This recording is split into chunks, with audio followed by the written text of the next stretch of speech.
फिर भोजन करेंगे, देखना 1 महीने के बाद क्या रिजल्ट आता है। हम बापू के साधन हैं, हमको देख के लोग डरना चाहिए लोगों को, अरे ये बापू के साधन, उसको देख सोच समझ के उससे बात करना, तभी जाके पता चलेगा कि हम सच में बापू के साधन हैं। और हम जाते रहेंगे और लोग हमको चिल्लाते रहेंगे, चिढ़ाते रहेंगे, फिर हम गुस्सा करेंगे। गुस्सा किसके करना है, किसके ऊपर करना है? हमारे अंदर ही वो नहीं है तेज, वो ज्योति नहीं है। इसलिए भोजन के समय टीवी बंद, मोबाइल बंद, आज से सबको नियम घर में सब लोग, हाँ देखना है सुनना है तो कोई सत्संग चलाए, सत्संग कीर्तन चला के देख के भोजन कर सकते हैं, बापू जी के दर्शन करके सत्संग सुन के कीर्तन करके भोजन कर सकते हैं, ठीक है। दूसरी बात यह है, रात को सोते समय भी 11 बजे से पहले सो जाना चाहिए। 11 बजे के बाद आसुरी शक्ति का प्रभाव बढ़ जाता है, इसलिए हम जैसे कर्म करके ऐसे फल हमको मिले। और निंदा चुगली तो बाद में, राग द्वेष कपट झूठ ये सब तो छोड़ना ही, धीरे धीरे छोड़ रहे हैं हम लोग। तो ये कर्म अवश्यमेव भोक्तव्यम, शुभाशुभ कर्म फलम ना मुक्तम खीयते कर्म फलम कल्पकोटि सतई रवि। मतलब अवश्य कर्म का फल भोगना ही पड़ता है, चाहे वो शुभ कर्म हो चाहे वो अशुभ कर्म हो। जब तक नहीं भोगते, ना भोक्तम खीयते, जब तक नहीं भोग करते तब तक क्षय नहीं होता। चाहे कल्प बीत जाए, कल्प कोटि सतई रवि, 100 साल बीत जाए, 100 कल्प बीत जाए, जब तक कर्म का फल नहीं भोगते तब तक हमारा कर्म क्षय नहीं होता। और सदगुरु, भगवान और कर्म ये तीनों हमारे पीछा नहीं छोड़ते, इसलिए ये तीनों को ध्यान देते हुए हमको सत्कर्म करना चाहिए। भोजन में मैंने देखा है कि साधक कहलाते हैं और भोजन में मांस मछली बनाते हैं, शादी ब्याह पार्टी में देते हैं, तो इससे लोगों के ऊपर क्या प्रभाव पड़ा है, समाज हमारे से क्या सीखेगा? बापू जी के साधु कहलाते हैं और ऐसे भोजन बनाते हैं, खाते हैं और लोगों को खिलाते हैं। इसलिए थोड़ा इसके ऊपर भी ध्यान देना, हम सब दे रहे हैं, कभी कभी चूक जाते हैं। वो एक सत्य घटना है, उत्तर प्रदेश में BL श्रीवास्तव नाम के एक व्यक्ति थे, 1970 की बात कर रही हूँ, 70-71 के बीच उस साल। उनके घर में एक गाय थी, वो गाय को बड़े प्रेम से उन्होंने पाला था। एक दिन क्या हुआ, वो गाय जाके सूखे कुएं में गिर गई, तो उसकी रीढ़ की हड्डी टूट गई और उसको कैसे भी करके उठा के लाए, उसको भोजन दिया, घास वो जैसे देते हैं गाय, उसने नहीं खाया, वो रोने लगी। उसका रोना देख के BL श्रीवास्तव थोड़ा चिंतित हो गए, दुखी भी हो गए। दुखी हो गए कि रात को भगवान से प्रार्थना कि हे प्रभु, ये गाय ने क्या किया जो इसको इतनी पीड़ा हो रही है, वो कुछ खा नहीं रही है, क्या करूं मैं? ऐसे रात को चिंतन करते करते वो सो गए। रात को उन्होंने सपने में देखा कि एक संपन्न परिवार की 2 बहू हैं। छोटी बहू पानी लेने कुएं में गई थी और छोटी बहू गर्भवास में थी। बड़ी बहू छोटी बहू के प्रति ईर्ष्या कर रही थी, तो बड़ी बहू जाके छोटी बहू को कुएं में धकेल दी, वो गिर गई और उसकी रीढ़ की हड्डी टूट गई। उसको कैसे करके जैसे तैसे करके उठाया, निकाला, तो 2 दिन के बाद उसका जो बछड़ा था, उसकी जो बच्ची पैदा हुई, जो संतान पैदा हुआ, संतान मर गया 2 दिन के बाद, और 21 दिन के बाद वो बहू मर गई। तो BL श्रीवास्तव के नींद खुल गई, उन्होंने जान लिया कि ये जो है गाय, ये कहीं ना कहीं बड़ी बहू जरूर थी, और छोटी बहू किसी न किसी रूप में आके इसको कुएं में धकेल दिया। उसका प्रतिशोध छोटी बहू ने लिया। फिर उन्होंने घर में सबको कह दिया कि इसकी सेवा करो, ये 21 दिन के बाद, ये 2 दिन के बाद इसकी बछड़ी मर जाएगी, जो बछड़ा जन्मा हुआ, और 21 दिन के बाद ये गाय भी मर जाएगी। सच में ऐसा ही हुआ। कहने का तात्पर्य ये है, किसी जन्म में किया हुआ कर्म इसी जन्म में हमको भोगना पड़ता है। हम गलती नहीं करते हैं, फिर भी उसका फल हमको भोगना पड़ता है। और पुराण में सबको पता है, धृतराष्ट्र अंधे क्यों थे? पिछले जन्म में उनके आंख होते हुए भी उन्होंने 100 बतख के अंडे खाए। तो वो 100 बतख के बच्चे, जो अंडे से बच्चे बनने वाले थे, उनको खा लिया था। तो इसी जन्म में उनके होते हुए, भले तो आंख तो नहीं थी, आंख होते हुए भी उन्होंने अंधे जैसा काम किया था, इसलिए उनको इस जन्म में अंधे का जन्म मिला। और 100 बतख के अंडे खाए थे, तो उनके जीवितावस्था में 100 बच्चे चले, किसी ने नहीं। और मेरा एक अनुभव है, मुझे जो पढ़ाते थे स्कूल में, एक टीचर पढ़ाते थे, अभी वो नहीं है, वो मुर्गी खाते थे। मुर्गी को ऐसे गर्दन को मोड़ के खाते थे। एक दिन क्या हुआ, सब लोगों ने कहा था, उन्होंने माना नहीं, वो तो अभी स्वर्गवासी हो गए। एक दिन स्कूटी में जा रहे थे पति पत्नी, टीचर और उनकी पत्नी। एक्सीडेंट हो गया, तो उनकी पत्नी गिर पड़ी तो उनका गर्दन मुड़ गया। तो जैसे मुर्गी के गर्दन मुड़ते तो कैसे आवाज आता है, करुण आवाज, चित्कार, ऐसे ही उन्होंने भी करुण चित्कार किया, पत्नी ने क्या लगे। तभी उनको याद आया कि मैं भी मुर्गी का गर्दन ऐसे मोड़ता हूँ, उसी समय मुर्गी भी ऐसी करुण पुकार करती है। उसी दिन से उनका मुर्गी खाना छूट गया।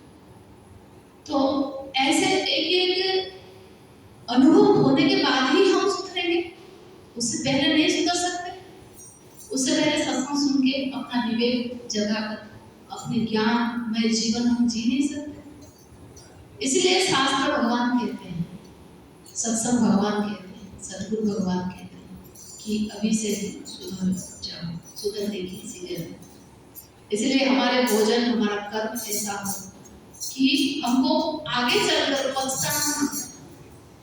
इंसान को पता नहीं होता है क्या कर्म किया था, जब सामने उसका फल आता है, परिणाम आता है, तभी वो रोने लगता है।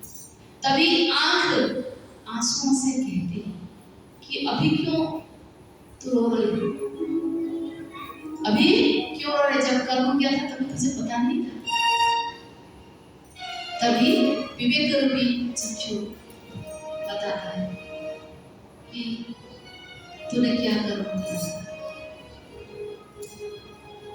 आज क्यों आंखें अश्रु में ढबढबाई, आज क्यों आंखें अश्रु में ढबढबाई, आज क्यों आंखें अश्रु में ढबढबाई, आज क्यों आंखें अश्रु में ढबढबाई, तेरी करनी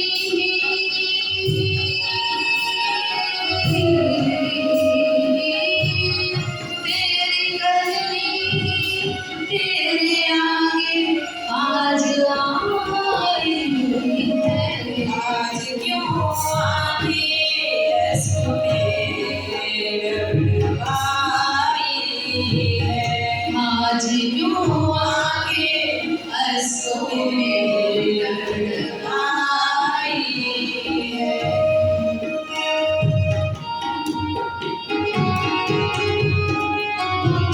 कभी कुछ पाने के लिए हम जानबूझ के अनजान हो जाते हैं, और उसको पाने के लिए हम कुछ भी कर लेते हैं। तभी हमको पता नहीं होता इसका परिणाम क्या होगा?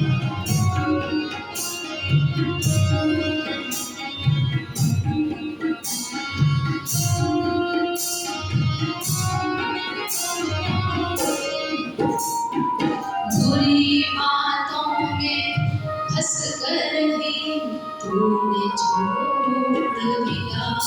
बुरी बातों में फंस कर ही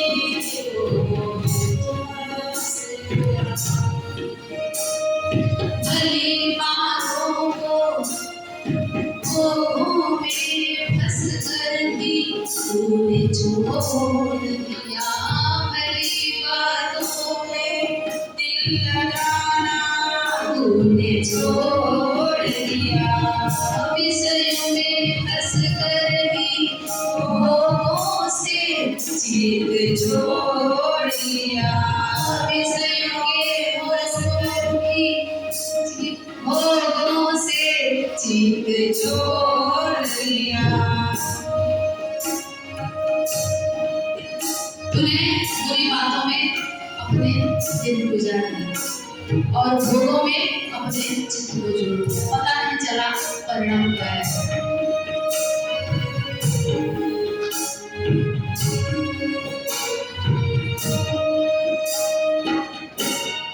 बोतल चढ़ा के मस्ती में आके, बोतल चढ़ा के मस्ती में आके सारी उम्र गवाई है।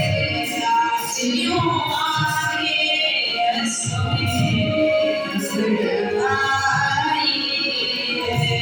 आज यूं आके सोने गड़बड़ाई है।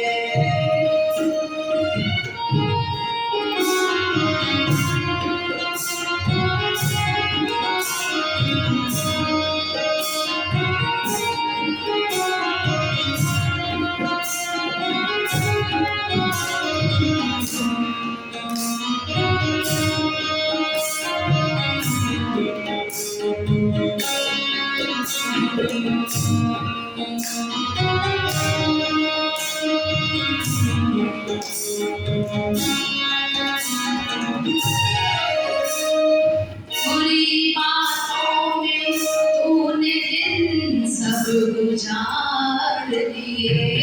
बुरी बातों में तूने दिन सब गुजार दिए। जीव के स्वार्थ में दोस्त जीव मार दिए।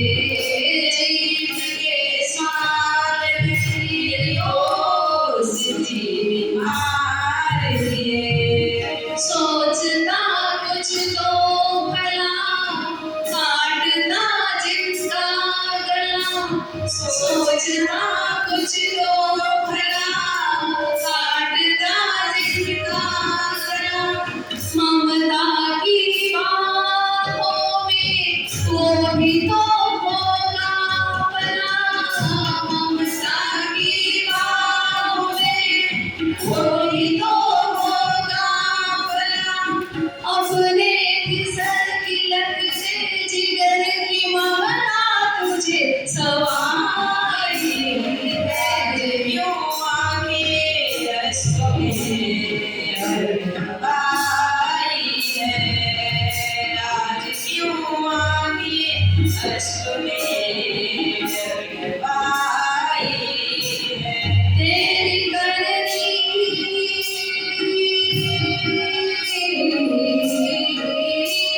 तेरी करनी तेरे आगे आज आई है। आज क्यों आके आई है। आज क्यों आके आई है। आज क्यों आके आज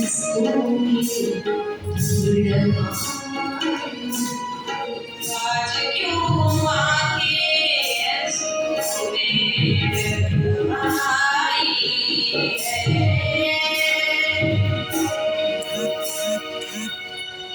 इसीलिए कभी जीवन में कोई अपना चला जाए, कोई निर्दोष होने पर भी दोषी साबित हो जाए, तो सोच लेना हमने कभी किसी के साथ ऐसा किया हो। इसलिए जीवन में कुछ चीजें हैं जिनको पालना बहुत जरूरी है। किसी का अधिकार कभी नहीं छीनना।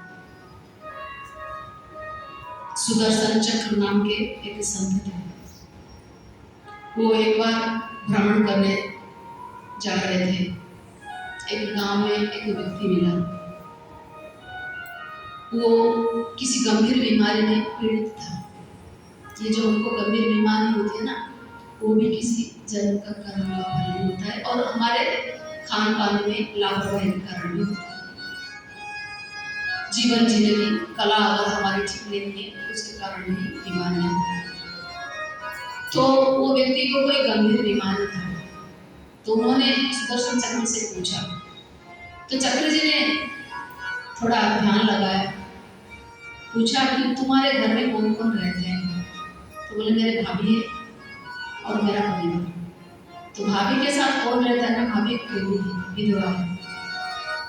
तो बोले तुम्हारे जो घर में तुम्हारा जो संपत्ति है, जायदाद है, मालिकात जो भी है, वो उसके हिस्सा जो भाभी को मिलना था वो आपने दिया है? बोले नहीं दिया। बोले क्यों? बोले वो तो भाभी अकेली है, उसको इतना क्या जरूरत है, उसको महीने में थोड़ा बहुत मैं दे देता हूँ। तो सुदर्शन चक्र जी ने कहा कि नहीं, उसका हिस्सा उसको पूरा बराबर देना चाहिए। वो भले कुछ भी करे, पर आप उसके हिस्से का संपत्ति नहीं रख सकते। अगर मेरी बात मानेंगे, उनको 100 रुपए, उसी जमाने में 100 रुपए हो रहा था महीने में उनका हिस्सा, तो हर महीने में अपने भाभी को 100 रुपए दे देना। तो ये कह के सुदर्शन चक्र जी चले। कुछ दिन के बाद आए तो उनकी बीमारी पूरा का पूरा ठीक नहीं हुआ था। पूछा पूरा ठीक हो गया? बोले नहीं, कुछ % बाकी है। तो बोले क्यों? आपने भाभी को पूरा का पूरा 100 रुपया नहीं दिया। बोले 100 रुपए की उसको आवश्यकता ही नहीं है, उसके 70 रुपए में गुजारा हो जाता है, तो मैं उसको 70 रुपए नहीं देता हूँ। बोले नहीं, आप 100 रुपए दोगे तभी आपका 100% बीमारी जाएगी, नहीं तो ये बीमारी आपको भोगना है। ये ज्ञानी सदगुरु महापुरुष संत लोगों को पता चल जाता है। हम तो इतने ऊंचे नहीं पहुंचे हैं, इसलिए हमको पता नहीं चलता। पर ये जीवन में हम किसी का प्रसंग सुनकर हम अपने को समझा ले, हम अपने सुधार कर ले, तो किसी का अधिकार कभी भी नहीं छीनना चाहिए। दूसरी बात है, राग और द्वेष से हमेशा अलग रहना चाहिए। राग और द्वेष ये दोनों ही तो हमको खा जाते हैं अंदर। और तीसरी बात ये है, सत्य वचन, कभी सत्य वचन बोलना ना छोड़े। हाँ, किसी की अगर जान जाती हो तो वहीं पे बहुत जरूरी है तो थोड़ा घुमा फिरा के बोले, पर झूठ ना बोले, सत्य वचन। और चौथा है सहनशीलता, सहिष्णुता। सहिष्णुता, सहनशीलता का नाम अपराध नहीं है। सहिष्णुता का नाम कोई कमजोर नहीं है। सहिष्णुता का अर्थ ये है, जहां घर में किसी कारण बहुत बड़ा झगड़ा होने वाला हो, बहुत कुछ घटने वाला हो, उसी समय सहन कर लेना विवेकी पुरुष का लक्षण है। और उसी समय ही हमको गुस्सा आता है ना। और एक बार गुस्सा करते हैं तो हमारे 1 महीने की संचित किया हुआ तप, जो माला जब करते हैं, ध्यान अनुष्ठान वगैरह करते हैं, उनका 1 महीने का तप का फल, तपस्या नष्ट होती है। और जो तपस्या नहीं करते हैं, कुछ अच्छे काम करते हैं, सत्कर्म करते हैं या भोजन अच्छे से करते हैं, तो उनका 1 महीने की जीवन शक्ति ह्रास होता है एक बार गुस्सा करने से। इसलिए क्रोध को परम चंडाल कहा गया है, क्रोध को भस्मासुर कहा गया है। और उसी समय हमको थोड़ा चुप हो जाना चाहिए, सहे रहना चाहिए, और उसी समय ही सहन नहीं होता। इसलिए जब क्रोध आए तब क्या करेंगे, ये दोनों हाथों के जो हथेली के ये अंगूठे के नीचे जो है, यहाँ पे हमारे उत्तेजक स्नायु होते हैं। जब हम गुस्सा करते हैं तब ये जगह हमारा फूल जाता है। इसलिए ये जो उंगली के नोक है उसमें एक दमन करने की शक्ति है। ये जब क्रोध आए तभी इसको यहाँ पे दबाना, दबा के ओम शांति ओम शांति ओम शांति। जो गुस्सा कर रहा है उसके सामने नहीं, उसके पीछे कहीं जाके छिपके करना, नहीं तो वो पीठ में वीक होते हैं। तो ऐसे ओम शांति या तो 100 से पीछे की गिनती, या तो ये भी याद नहीं आएगा तो जाके शीशे के सामने अपना सुंदर लाल कटक चेहरा देख लेना, कैसा सुंदर दिख रहा है उससे, तभी अपने आप हंसी आ जाए। अगर इतना भी आता नहीं है तो अभी ठंडी के दिन में सबके घर में फ्रिज में पानी होते होंगे, एक गिलास पानी लेकर उसके ऊपर छाप देना, जो गुस्सा कर रहा है वो ठंडा हो जाएगा ना। और गुस्सा नहीं करना, ना खुद गुस्सा करेंगे ना किसी को गुस्सा दिलाएंगे, तभी आपके तपस्या भी बच जाए, घर की शांति भी बरकत रहेगी। इसलिए गुस्सा नहीं करना, सहन कर लेना। घर में परिवार में तरह तरह की समस्याएं आती है, उस समस्या में हम विचलित होकर कुछ गलत कदम ले लेते हैं, उठा लेते हैं।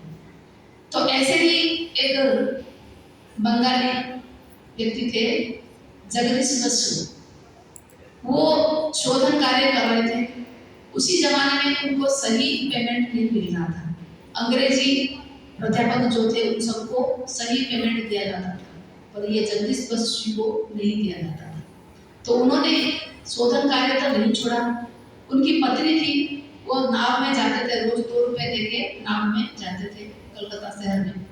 तो उनकी पत्नी ने कहा, उन्होंने कहा कि मैं अपना शोधन कार्य छोड़ दूंगा, और पत्नी ने कहा नहीं छोड़ेंगे। बोले फिर मैं पैसे कहाँ से लाऊं, सरकार तो पैसा दे नहीं रहा है, और मुझे रोज नाव में 2-2 रुपए खर्च करके जाना होता है, और नाव में 4 रुपए दिन में खर्च होता है, इतने पैसे मुझे कहाँ से मिलेंगे। फिर पत्नी ने साहस दिलवाया। सहधर्मिणी वो होते हैं, पति के असमय पर पत्नी को सहयोग करना चाहिए, पत्नी के असमय पर पति को सहयोग देना चाहिए। और हम क्या करते हैं, उसी समय ही हमारे मन में टकराव होती है, जिसके कारण घर की शांति भंग हो जाती है। तो उनकी पत्नी ने कहा कोई बात नहीं, मेरे पास जो गहने पड़े हैं ये सारे गहने बेच के पैसे लाते हैं, और आप शोधन कार्य नहीं छोड़िए। उन्होंने हिम्मत दिलवाई और रोज नाव खुद बढ़ के लेके गए। बोले नाव आपको नहीं चलाना है, क्योंकि नाव आप चला के जाते हो और चला के आते हो तो थक जाते हो, तो मैं आपको छोड़ूंगी और लेके आऊंगी। पत्नी ने सहयोग दी और उनका शोधन कार्य पूरा हुआ। अंग्रेजी सरकार को उनके चरणों में झुकना पड़ा, क्योंकि वो अपनी सच्चाई अपनी निष्ठा नहीं छोड़ी जीवन में, और पत्नी ने सहायता की, तभी उनका कार्य बना, शोधन कार्य पूरा हुआ और सरकार ने पूरा का पूरा पैसा उनको दिया। कहने का तात्पर्य ये है, हमारे घर में परिवार में जैसे आर्थिक समस्या बहुत बार आते हैं, पारिवारिक समस्याएं आती हैं, तभी हिम्मत रख के आगे बढ़ना है। और अभी के समय सभी साधकों को आगे हिम्मत रख के बढ़ना है। और एक सेवा कार्य के बारे में मैं बताने वाली थी, आज मैं वो भी बताऊंगी।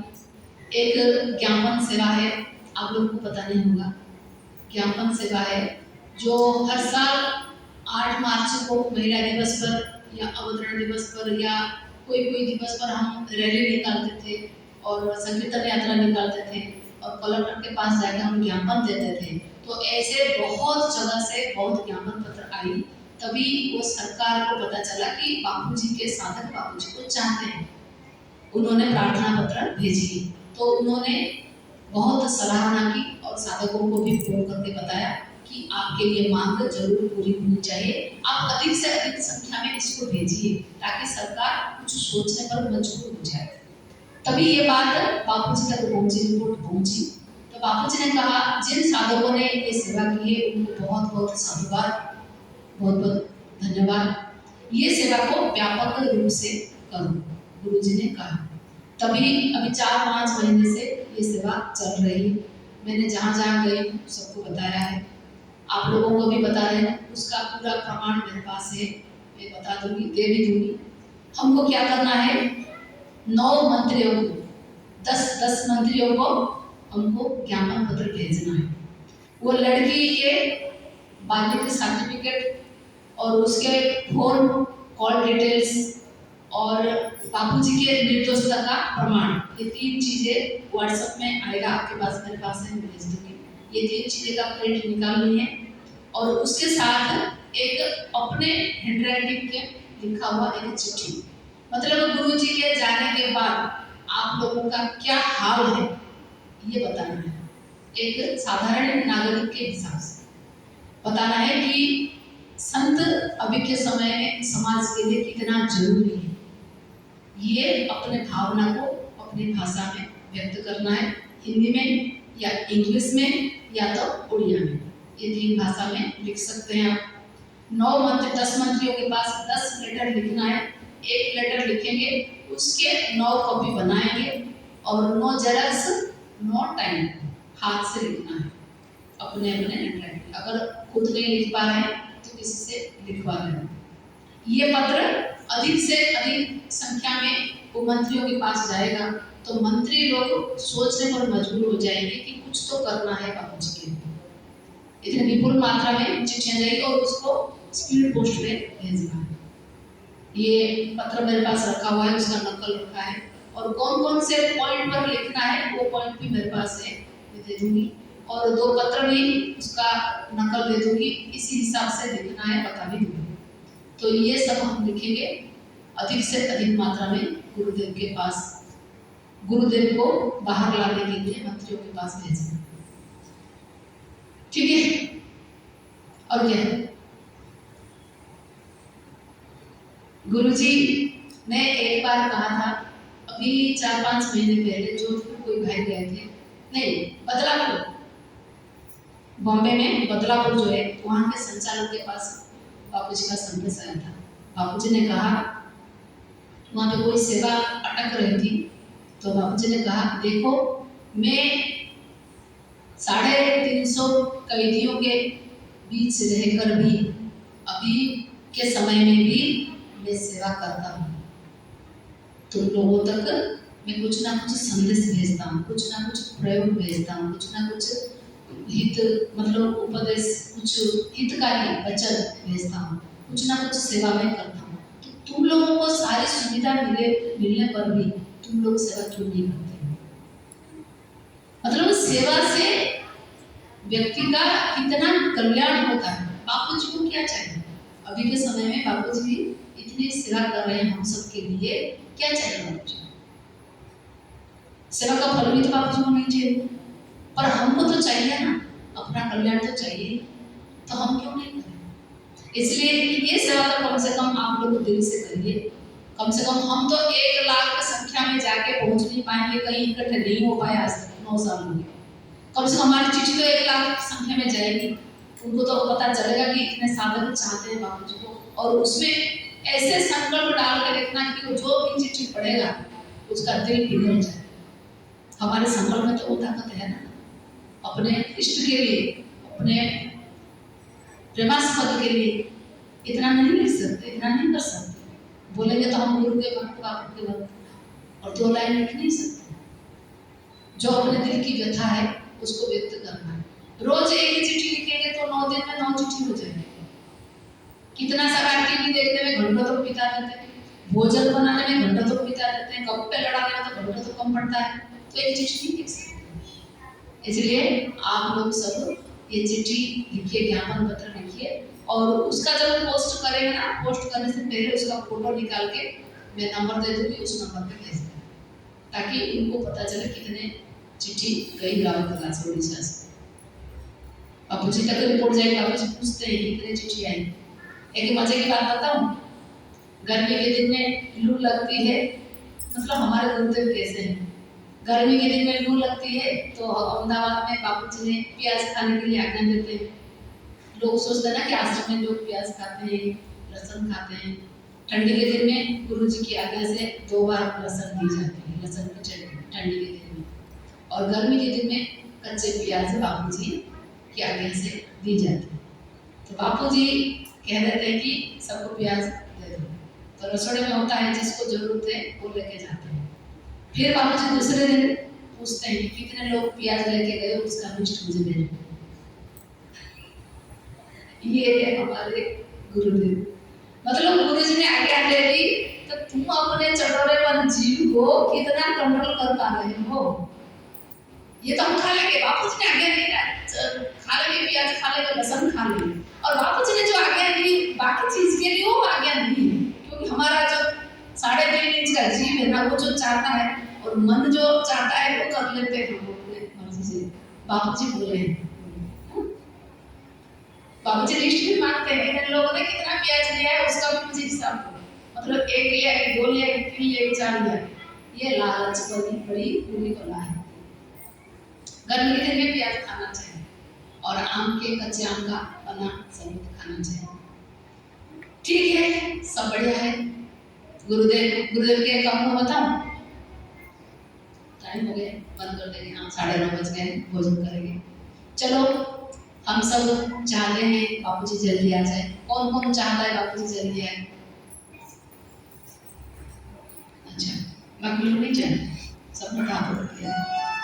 इसलिए हम अपने दिल की पुकार बापूजी तक पहुंचाएंगे, दिल से प्रार्थना करेंगे कि बाबू 9 साल हो गए, हम आपके दर्शन से वंचित हो गए, आपकी कृपा से वंचित हो गए, आपके सानिध्य से वंचित हो गए। जल्दी आइए, हमारी प्रार्थना सुन लीजिए।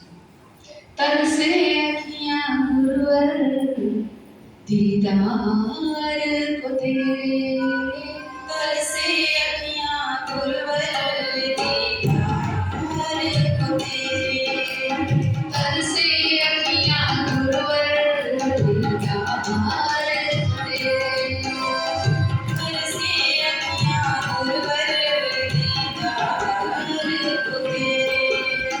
दर्शन कब दोगे ओ सद्गुरु मेरे, दर्शन कब दोगे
सबकी